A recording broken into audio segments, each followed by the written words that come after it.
বিসমিল্লাহ, আলহামদুলিল্লাহ, ওয়াসসালাতু ওয়াসসালামু আলা রাসূলিল্লাহ ওয়া আলা আলিহি ওয়া আসহাবিহি আজমাইন। রব্বি ইশরাহ লি সাদরি ওয়া ইয়াসসির লি আমরি ওয়াহলুল উকদাতাম মিন লিসানি ইয়াফকাহু কাওলি। আসসালামু আলাইকুম ওয়া রাহমাতুল্লাহি ওয়া বারাকাতুহু। আমরা অ্যারাবিক গ্রামার কোর্স করব ইনশাআল্লাহ এবং এটা একটা সম্পূর্ণ বেসিক একটা কোর্স। আম তো এই কোর্সের যত কারিকুলাম হোক বা কি করব আমি সেটা নেক্সট লেসনে বলব। আ এখন সেটা নিয়ে আলাপ করব না। তো আমরা শুধু জানি যে আমরা কি শিখব? আমরা শিখব অ্যারাবিক গ্রামার। আর যদি অ্যারাবিক গ্রামার বলি তাহলে আমার ২ টা গ্রামার বোঝায়। একটা হচ্ছে অ্যারাবিক বলতে গেলেই মনে হয় যে এটা অ্যারাবিক ভাষা, যেটা অ্যারাবিক ল্যাঙ্গুয়েজ আ আম বা আরবির যেটা ল্যাঙ্গুয়েজ আমরা সেটা শিখছি। কিন্তু আসলে না, আমরা অ্যারাবিকের মানে আরবরা যে ভাষায় কথা বলে সেটার যে ব্যাকরণ অথবা সেটার যে গ্রামার আমরা সেটা শিখছি না। আমরা অ্যাকচুয়ালি কোরানিক গ্রামার শিখছি। কোরানিক গ্রামার এবং আরবদের গ্রামারের মধ্যে আ একটা ডিফারেন্স আছে। এই ২ টা একই না। কোরআনের গ্রামার ওই গ্রামারের চেয়ে অনেকটাই আ ডিফারেন্ট। তো আমরা কোরানিক গ্রামার শিখব, সেইজন্য আমরা অনেক কিছু যেগুলি শিখব, যেটা আমার রেগুলার অ্যারাবিক গ্রামারে দরকার ছিল, সেগুলো হয়তো কোরানিক গ্রামারে লাগবে না। তো সেইজন্য আমরা শুধুই ফোকাস করব কোরানিক গ্রামারের দিকে। তো শুরু করার আগে আ আলহামদুলিল্লাহ, আ all the praise and gratitude is for Allah. আল্লাহ সুবহানাহু ওয়া তাআলার প্রেইজ করছি এবং তার প্রতি আমি কৃতজ্ঞ। এবং তার সাথে আমার যত টিচারের কাছে আমি শিখেছি, যত কারিকুলামে আমি শিখেছি, আমি তাদের কাছেও কৃতজ্ঞ এবং তাদের জন্য অবশ্যই দোয়া। তাদের প্রতিটা কাজ, প্রতিটা আ এফোর্ট আল্লাহ যেন কবুল করেন সাদকায়ে জারিয়া হিসাবে এবং সাথে আমি যে প্রচেষ্টা করছি, আমি যে চেষ্টাটা করছি, সেটা যেন আল্লাহ সাদকায়ে জারিয়া হিসাবে কবুল করেন। এবং আ তার সাথে আমি আ আমার ব্যাপারটা বলে নিই। আমি নিজে কোনো স্কলার না। আমি নিজে একজন স্টুডেন্ট। আমি এখনো শিখছি এবং এই শেখার সাথে আপনাদের সাথে শেয়ার করছি এবং চেষ্টা করছি যতটা সহজভাবে পারি আমি আপনাদের সামনে যেন আপনাদের সামনে তুলে ধরার চেষ্টা করছি। তো আশা করি আমি আপনারা বুঝতে পারবেন। আমি সহজ করে বোঝাতে পারব।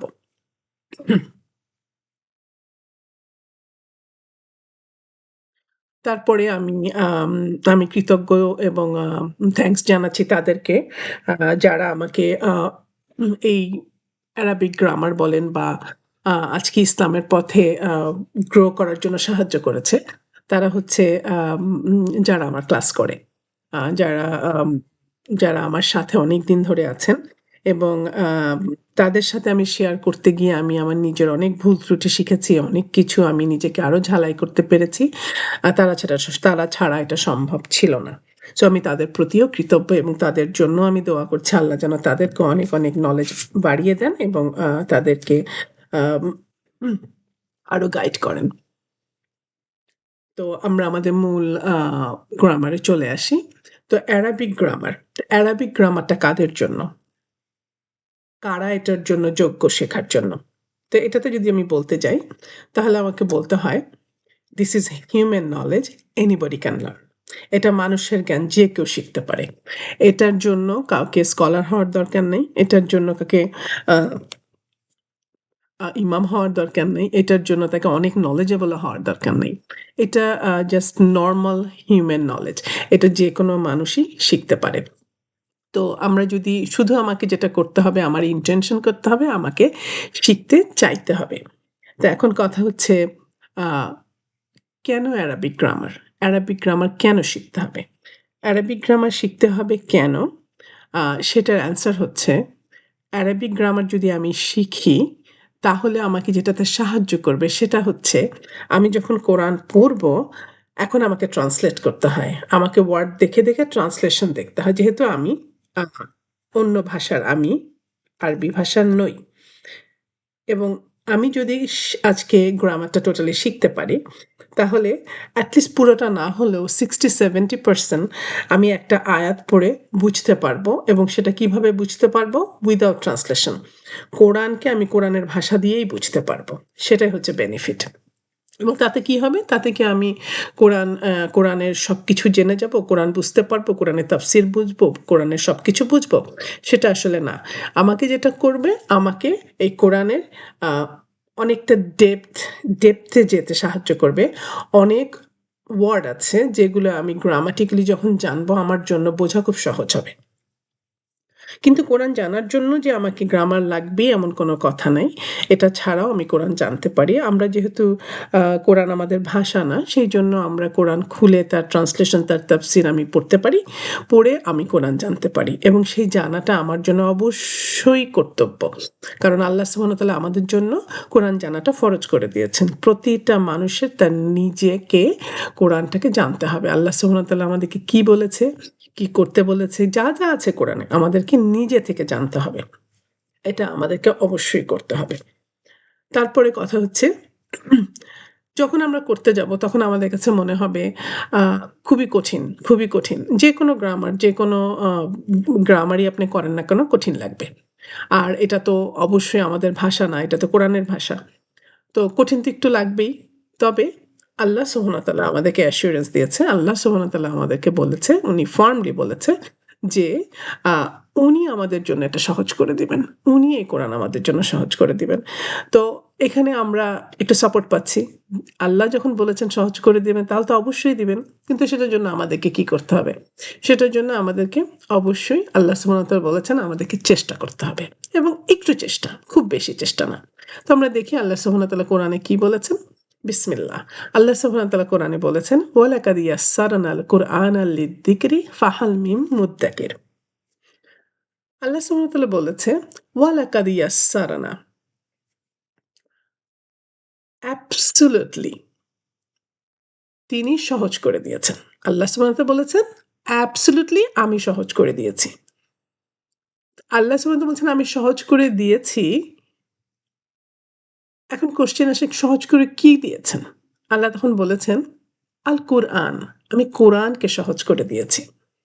তো যখন আল্লাহ কোরআনকে সহজ করে দিয়েছেন তখন কোয়েশ্চেন আসে, কেন সহজ করে দিয়েছেন? কিসের জন্য?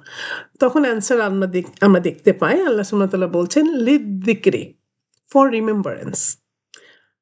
এখানে রিমেম্বারেন্স এর যে কথাটা এসছে, এটা এই কনটেক্সট এ অথবা এই সূরাতে অ্যাকচুয়ালি আল্লাহ সুবহানাহু ওয়া তাআলা ওয়ার্নিং এর কথা বলছেন। যে যাতে আমরা আ আ মানে অ্যান্ড আমরা যাতে ওয়ার্নড হই প্রপারলি। তো এবং আমরা আল্লাহকে স্মরণ করি। যে আমরা যতই আল্লাহকে স্মরণ করব, যত আল্লাহ সম্বন্ধে জানবো ততই কিন্তু আমি ওয়ার্নড হব। সেই জিনিসটা আল্লাহ সুবহানাহু ওয়া তাআলা আমাদেরকে বলছেন। যাই হোক তারপর আল্লাহ সুবহানাহু ওয়া তাআলা বলছে, "ফাহাল মিম মুদ্দাকির।" এই মানে আল্লাহ বলছে, "কেউ কি আছো যে এতটুকু চেষ্টা করবে?" অল্প চেষ্টা, আল্লাহ এত চেষ্টা চাননি। আল্লাহ বলছে, "কেউ কি আছো এতটুকু চেষ্টা করবে আমার উপদেশ গ্রহণ করার জন্য? যদি তুমি চেষ্টা করো তাহলে আল্লাহ কি বলছেন? তাহলে আমি তোমার জন্য কোরআনটা সহজ করে দিব।" আল্লাহ সুবহানাহু ওয়া তাআলা এখানে এটা বলছেন। তো আমরা এটা প্রুফ পেলাম এবং আল্লাহ যখন বলেন অবশ্যই আল্লাহ সেটা করেন। তো আমাদেরকে কি করতে হবে? আমাদেরকে জাস্ট একটু এফোর্ট দিতে হবে। অল্প এফোর্ট দিতে হবে। আমি যদি প্রত্যেকদিন আমি যদি কনসিস্টেন্স থাকে আমার যদি কনসিস্টেন্সিটা থাকে, আমি যদি প্রত্যেকদিন ১০ মিনিট করে ১৫ মিনিট করে আমি রিভিউ করি এবং আ এটা শেখার চেষ্টা করি, ইনশাআল্লাহ দেখব আস্তে, আস্তে এটা সহজ হয়ে গেছে। আরবি ব্যাকরণে অথবা অ্যারাবিক গ্রামারে যেটা মোস্ট ইম্পোর্টেন্ট থিং সেটা হচ্ছে ইরাব। ইরাব হচ্ছে এটা একটা আরবি শব্দ। এটার মানে হচ্ছে শব্দের শেষের পরিবর্তন। মানে প্রতিটা শব্দে শেষে একটা সাউন্ড থাকে, হ্যাঁ? যেমন আমি যদি বলি আল্লাহু, আবার কখনো এটা আসে আল্লাহা, আবার কখনো আসে আল্লাহি। এই যে সাউন্ডটার যে পরিবর্তন হচ্ছে এটাকে ইরাব বলে। তো আমরা যখন বাংলায় বলি আরেকটা জিনিস, এই ইরাবটা শুধুমাত্রই অ্যারাবিক ল্যাঙ্গুয়েজে হয়। এটা কখনো অন্য কোনো ল্যাঙ্গুয়েজে হয় না।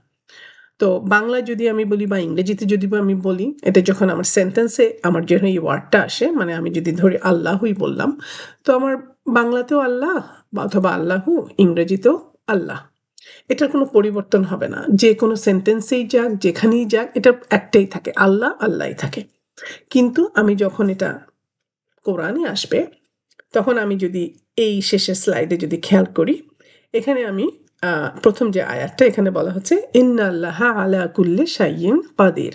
আল্লাহ সকল বিষয়ে সর্বশক্তিমান। এখানে বলা হচ্ছে ইন্নাল্লাহা।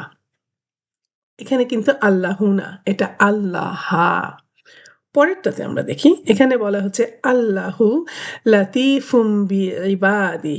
আল্লাহ তার বান্দাদের প্রতি মেহেরবান। এখানে আবার কি এসছে? আল্লাহু। ওখানে দেখলাম আল্লাহা, এখানে দেখলাম আল্লাহু।